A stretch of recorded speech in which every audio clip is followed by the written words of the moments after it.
কোথায় গেলে বেবিদের সব আইটেমস আপনি পেয়ে যাবেন আজকে থাকছে আমার এই ব্লগে। আর অবশ্যই ভিডিওটা স্কিপ না করে আমার ভিডিওটি সম্পূর্ণ দেখবেন। আসসালামু আলাইকুম, লাইভ ক্যানভাস বাই প্রীতি থেকে সবাইকে স্বাগত। আজকে আমি যেখানে এসেছি সেখানে বেবিদের আপনি সব প্রোডাক্ট পেয়ে যাবেন।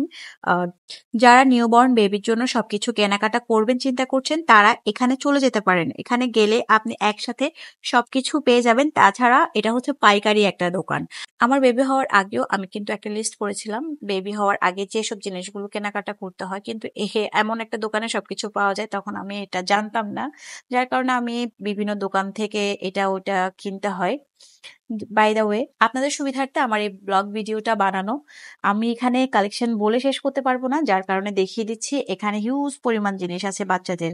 এমনকি আমি অনলাইনে আগে ঘেটে ঘেটে দেখতাম কোন জিনিস কোথায় পাওয়া যায়, বিভিন্ন জায়গা থেকে অর্ডার করতাম, বাট এই দোকানটা পেয়ে আমার কাছে এত ভালো লেগেছে। আমি বিশেষ করে গিয়েছিলাম আমার ছোট বোনের বেবির জন্য জিনিস কিনতে। ও হচ্ছে নিউবর্ন বেবি। সেই সাথে এইসব জিনিসগুলো দেখে আমার কাছে বেশি খুশি লেগেছে। যাক, সবকিছুই পাওয়া যাবে এখান থেকে, তো আর কোনো টেনশন নাই। নিউ মম যারা আছেন তারা আপনাদের ছোট্ট সোনামনির জন্য এখান থেকে কেনাকাটা করতে পারেন। আচ্ছা, আমি কথা বলতে বলতে অ্যাড্রেসটা দিতে ভুলে গিয়েছি, দুঃখিত। অ্যাড্রেসটা হচ্ছে রেজদিন বাজার, কাপড় গলি যেটাকে বলে। কাপড় গলি দিয়ে ঢুকতে একদম সোজা চলে যেতে হবে। আপনি চাইলে আমতল দিয়েও যেতে পারবেন, আমতল দিয়েও কাছে। আজকে এতটুকু। প্রয়োজনীয় ভিডিও পেতে আমার পেজটিতে একটি লাইক ফলো করে রাখবেন, আর অবশ্যই কমেন্টস করে শেয়ার করে পাশে থাকবেন। সবাই ভালো থাকবেন। আসসালামু আলাইকুম।